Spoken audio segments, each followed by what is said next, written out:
कि आपको बताया गया कि इस सभ्यता को सिंधु सभ्यता और हड़प्पा सभ्यता भी कहते हैं। अब ये जानेंगे कि आखिर इस सभ्यता का पता कैसे चला, आखिर कैसे विश्व पटल में ये सभ्यता अचानक हमारे सामने आ गई। तो बात करते हैं 1826 की। 1826 से शुरुआत करते हैं। एक व्यक्ति का नाम था चार्ल्स मेसन। ठीक है, चार्ल्स मेसन वो पहला व्यक्ति था जिसका ध्यान इस सभ्यता की ओर गया। उसने ये पाया कि हड़प्पा नामक गांव में ढेर सारी ईंटें हैं और गांव के लोग वहां से ईंटों को उठा उठाकर अपने घरों में लगा रहे हैं।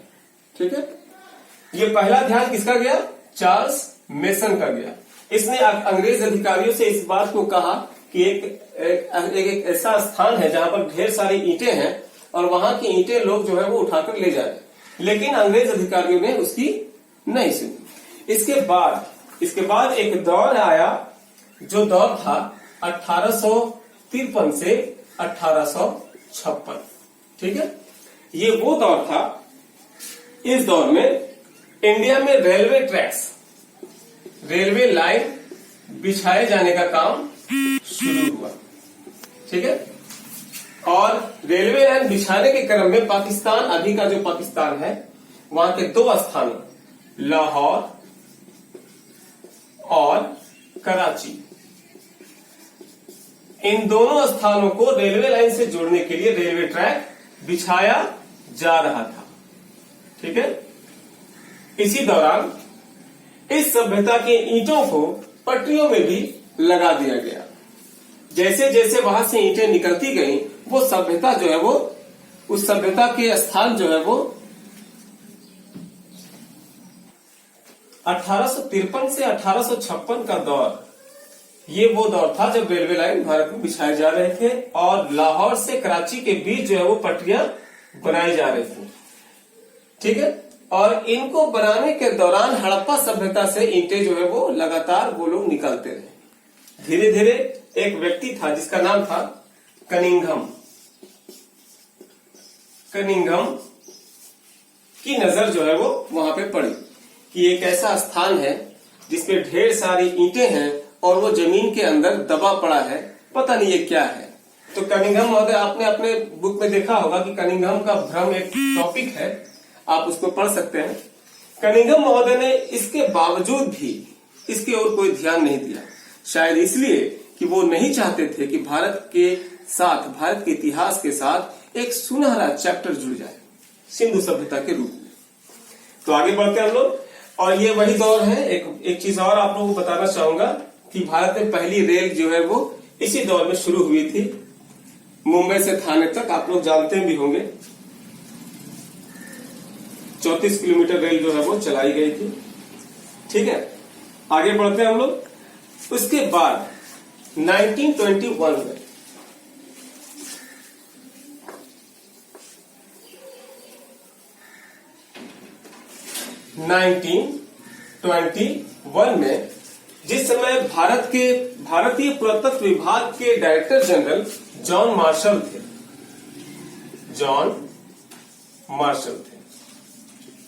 ठीक है, इनकी देखरेख में 1921 ईस्वी में दयाराम साहनी के नेतृत्व में,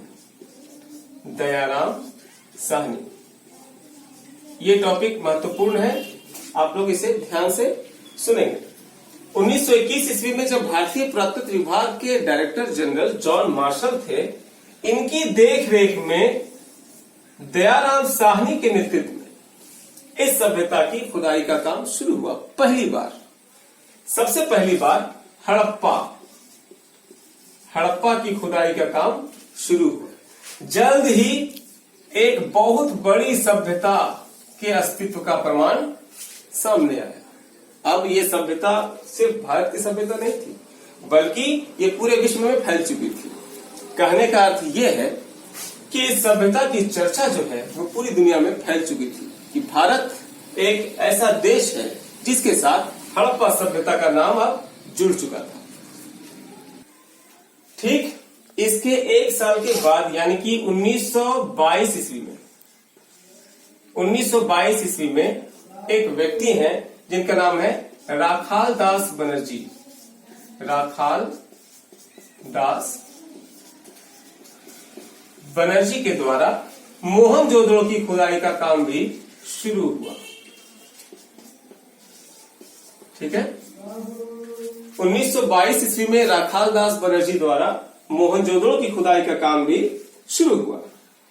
उसके बाद से लेकर अब तक, यानी कि 1921 जब ये शुरुआत हुई थी खुदाई का, उसके बाद से लेकर देश की आजादी तक 1947 तक इस पूरे के पूरे स्थल में, जिसको पाकिस्तान भारत सब मिलाकर कुल 40 स्थल खोजे जा चुके थे। कब तक? 1947 ईस्वी तक कुल 40 स्थल जो है वो खोजे जा चुके थे।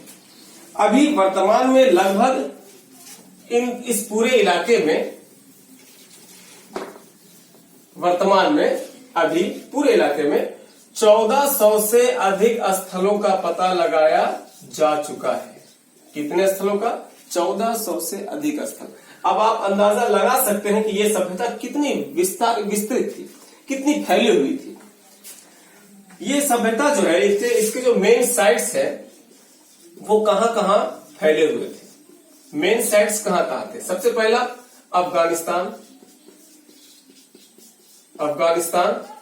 लेकिन अफगानिस्तान में केवल 2 स्थल ही मिले हैं। ठीक है। दूसरा है पाकिस्तान।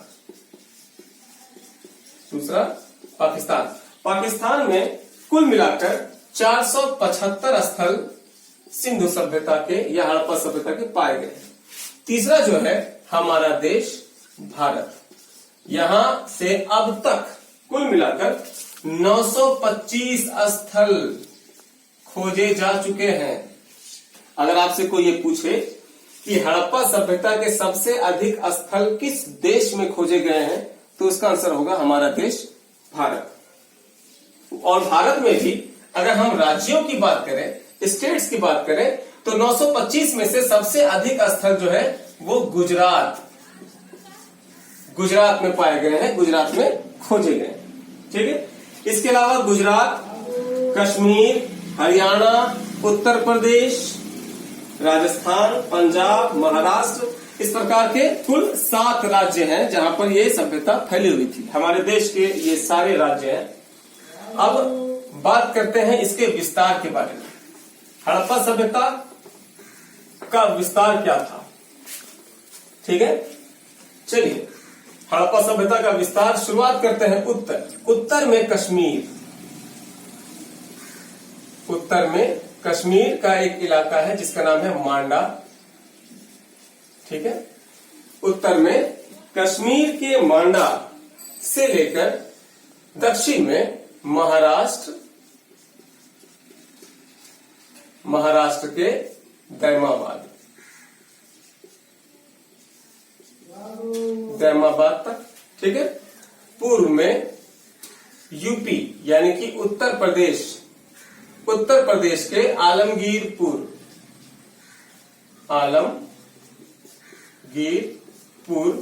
से लेकर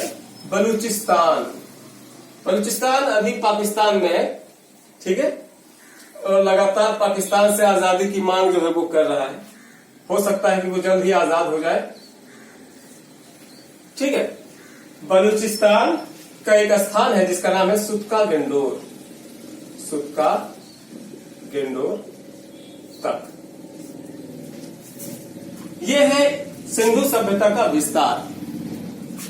ये इसकी जो लंबाई है वो 1400 किलोमीटर थी, 1400 किलोमीटर, और जो चौड़ाई थी वो 1600 किलोमीटर थी। यानी कि लंबाई कम और चौड़ाई ज्यादा। तो अगर हम इस प्रकार देखें तो ये सभ्यता त्रिभुजाकार थी। कैसी थी? त्रिभुजाकार। ये आता है एग्जाम में कि सिंधु सभ्यता के क्षेत्र का आकार कैसा था। त्रिभुजाकार।